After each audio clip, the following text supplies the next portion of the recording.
Hello everyone, I'm Jonathan, also known as the Medieval Genie, and today we're going to be talking about the cross-hilt, sometimes called the Cruciform hilt, which is a bit of a misnomer, and the simple reason is because the actual development, as far as I can tell, doesn't really have anything to do with Christianity. So a few things to look at. The simple design, when we talk about a cross-hilt, of course you've got a straight bar, a bar coming across from the base of the blade, which is part of the general hilt design. It should be noted, however, like in the example I've got here, which is not designed from any specific museum piece, but a more general reproduction, and this represents a Type 14 arming sword. So we're a generic sort of European medieval sword, very much, although there are no exact designs that say this is precisely how it looked, it certainly could very realistically, and probably did, exist in the time. Things like the pommel, blade and the guard, all of these aspects existed around the same time in the same context, and it's very likely that this sort of thing could and would exist.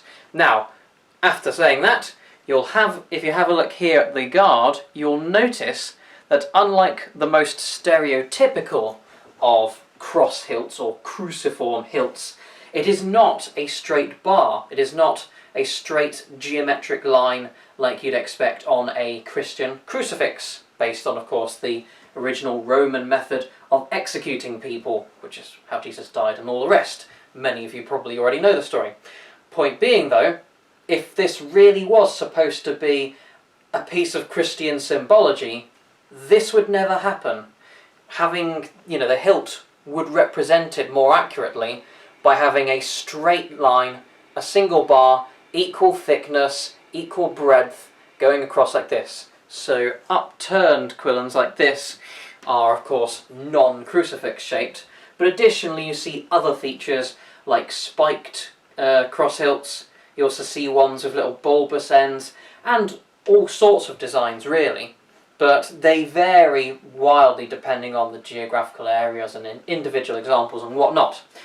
Now, the real reason this developed, the main reason I should say is a caveat. Of course, different blacksmiths and different users purchasing the things had their various reasons and wanted to achieve different things, which were quite complicated since human beings are not a hive mind, surprise, surprise. But the main reason that this developed was for hand protection. If I was to stop a blade and it was trying to slide down to cut my hands, this bar gets in the way. Really simple stuff. Now, although anyone can tell you that particular detail, in a more advanced sense, you can deliberately use the crossguard. So, apart from the fact that you can, instead of doing things like these sort of sloping parries, or rely on an extra weapon or a shield or something to defend you, you can deliberately parry closer to the hilt on the sword. And it's also quite useful because, bearing in mind that when you're parrying with a sword or any other weapon, there is the factor of leverage. Now, I'm not going to expect all of you have used swords in your life for sparring or whatever, but so I'll go through this, that one of the key features of parrying of a sword is actually trying to make sure you've got the maximum advantage in force of leverage. So if you parry towards the tip, it very much is going to cause your sword, as it's hit, it will go away. If someone were, let's say I put my sword in front, and someone hit towards the tip here, on the edge, or more so on the flat, it's going to make this sort of thing happen. It will push my blade away. It won't be like in the movies where I'll just drop the sword. Human hands don't work like that. You'd need to do something like cut into the hand itself to start causing those things to happen. But either way, you're going to have the threat removed because the point is away, and additionally, of course, while the sword is beaten aside temporarily, it also makes it difficult to recover and parry. So in terms of the offense and the defense of the weapon, being beaten aside is not a good thing. So ideally, you want to parry not towards the tip as much as possible, but towards the hilt as much as possible. And this means that you can resist even strong blows while not necessarily being a strongly built person very easily.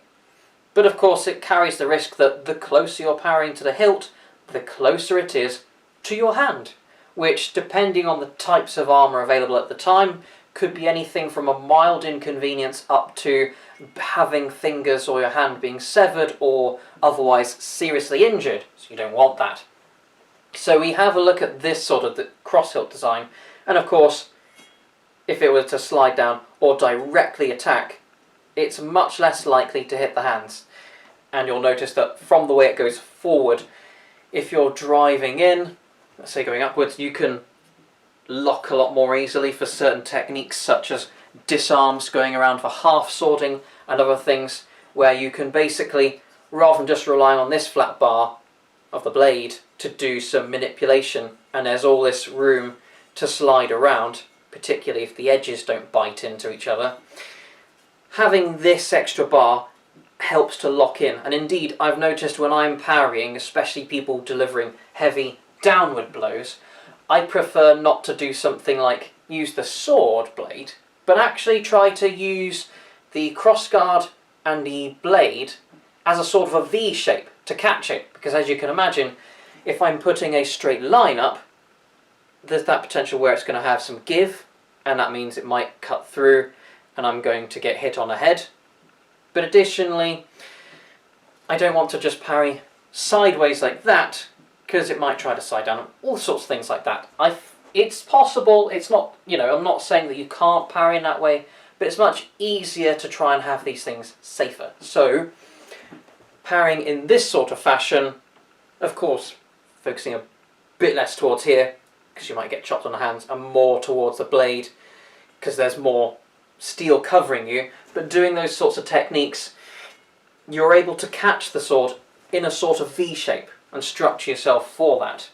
So that's a very good reason to have the crossguard. Relating to that, the fact that you're parrying with the sword, it should be noted that the development very much corresponds with the increase in armour and also the decrease in size and or usage of shields. Obviously, that's a bit more variable because there were various sizes and shapes of shields that were or were not being used in various geographical locations, which sometimes, for example, you look at the Scottish Highland warriors around the sort of 1700s, was it? You have examples of the Scottish basket-hilted swords used in the same time as muskets, where, for say, the general sort of British army, typically you're talking about people not using shields at all and switching entirely to firearms using bayonets in close combat, yet at the same time shields like this reproduction Taj I've got used with a sword. So it's obviously a bit more complicated, but as a broadly speaking, the later we get, the less and less shields were used and the smaller and smaller they got. So you'd be more likely to use the sword either majorly or entirely on its own. So hence, when you look at earlier examples, like I'll get this is not so historically accurate. It's representing a sort of a Sparta, sort of migration era sword.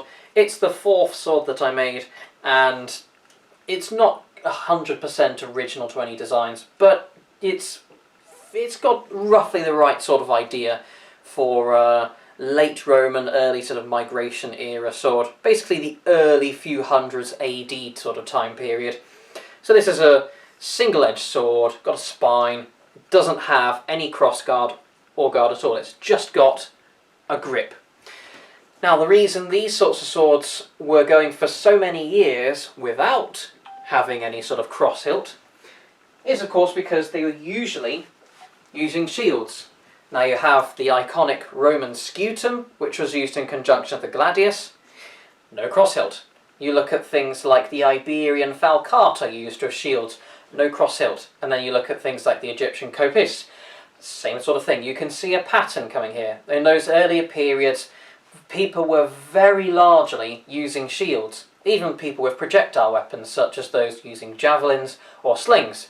Obviously not with bows, because you just can't realistically use them, but if it was possible, you can guarantee they would have.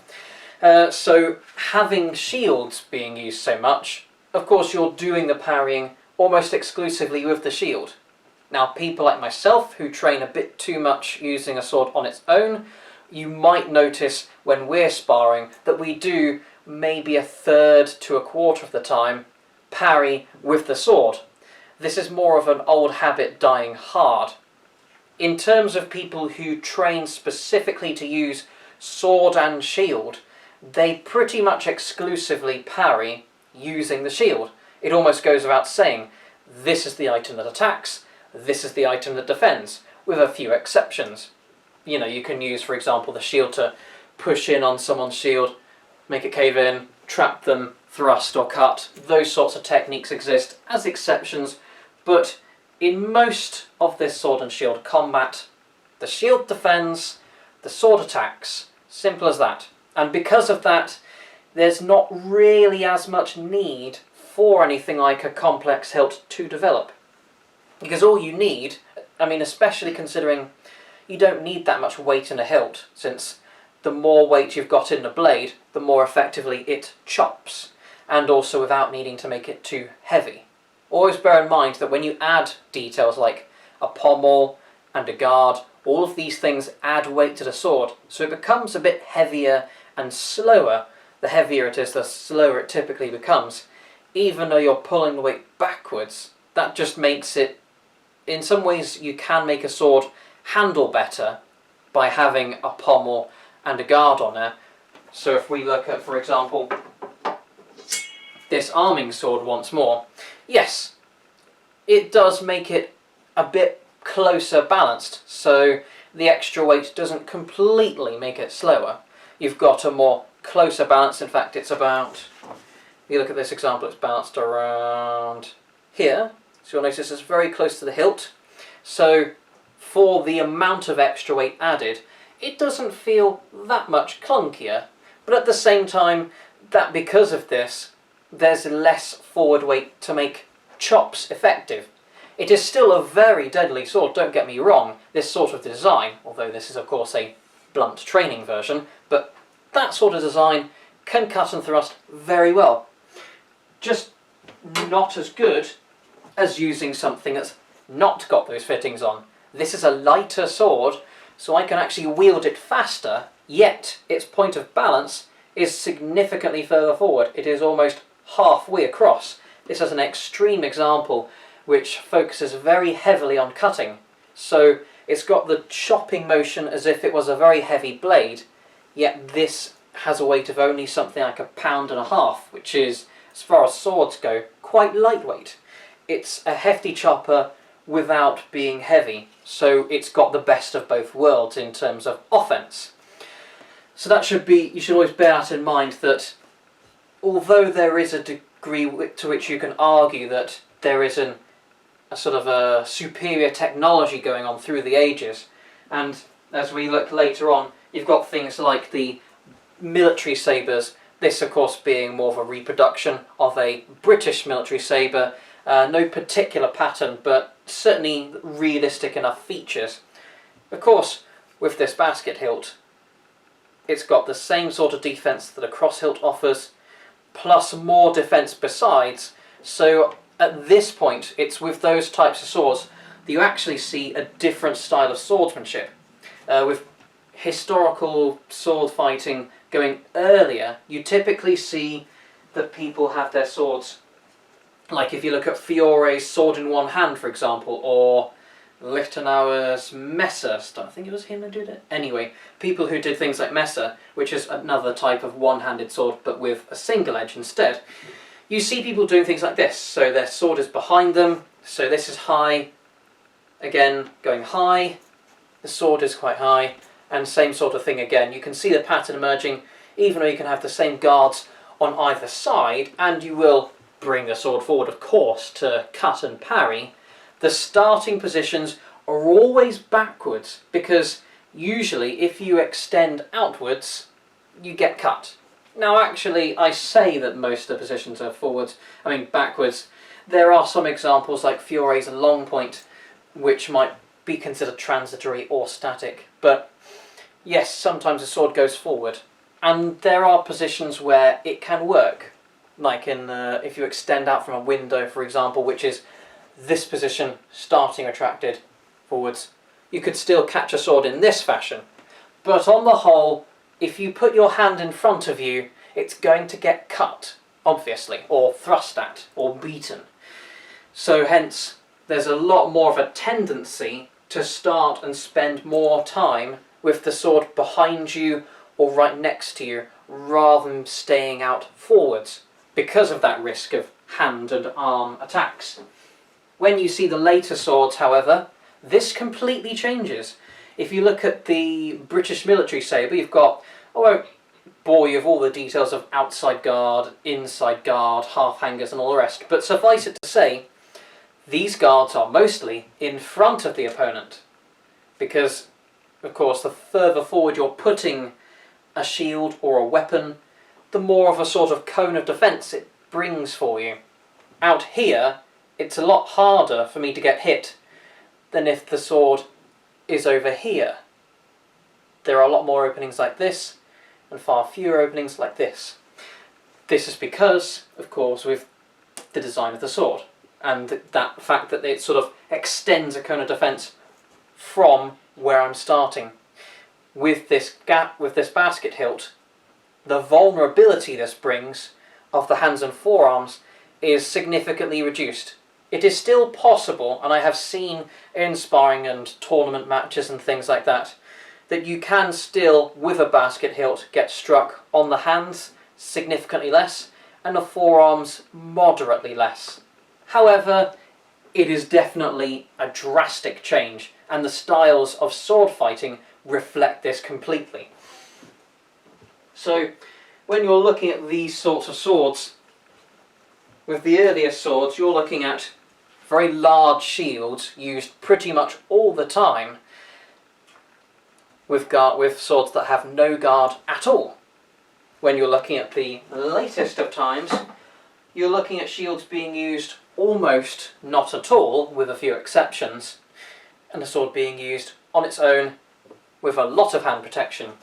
So when you look at a crossguard or cruciform hilt, long story short, it's kind of like a halfway in between thing. Shields were still used quite a bit. You have the what we these days call heater shields, the sort of triangular type of thing, the Norman sort of kite shield, other shields including, of course, the buckler. But again, these get a bit smaller and they're less frequently used. But also these swords were used for self-defense.